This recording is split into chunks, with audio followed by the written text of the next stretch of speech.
এই মোটরটার সমস্যা কি জানেন, এটা মোটর স্টার্ট দিলে পানি উঠে না, বুঝছেন। তখন এটার সাথে আগে তো জানি কি সমস্যা, যেহেতু পানি উঠে না, বা যারা কাজ করেন পাইপ ফিল্টার তারাও বোঝেন। বলার একটা কথা বলি যে কেন পানি উঠে না, এটা নিচে যে সাফাইটা আছে না, ওইটা খারাপ। তো ওর সাথে কন্ট্যাক্ট করছে 70 রিয়েল। তো ওকে যাচ্ছে মোটর লাগাইলে কত রিয়েল লাগে, আমি মোটর দেখ এটা নিচে বা একটু মেহনত হইব বা কষ্ট হইব, যদি 70 রিয়েল লাগবো তেকো না 50 সেল দিব। দেখ পয়সা থেকে তো লাভ নেই, 10 মিনিটের কাজ। এই যে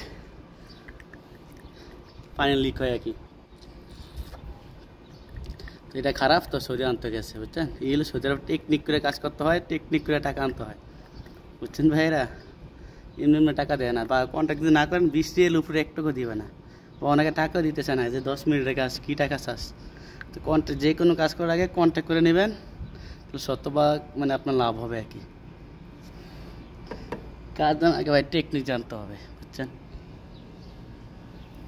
আগে চেক করে নিছি, এই যে এটা হানাফিটা খুললে আমি পানি দিয়ে চেক করে নিছি যে সমস্যাটা কী, ঠিক আছে, হাওয়া টাওয়া ধরে কিনা বা হাওয়া সারে কিনা।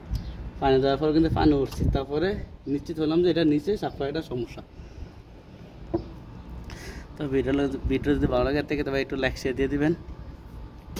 আর যারা পাইপ ফিল্টারের কাজ করেন, কারেন্টের কাজ করেন, তারা তো অবশ্যই আমার কমেন্ট করবেন ভাই ঠিক আছে কিনা, ভাই বলটু লইলে ভাই, আপনারা যেহেতু বড় ভাই, আপনাদের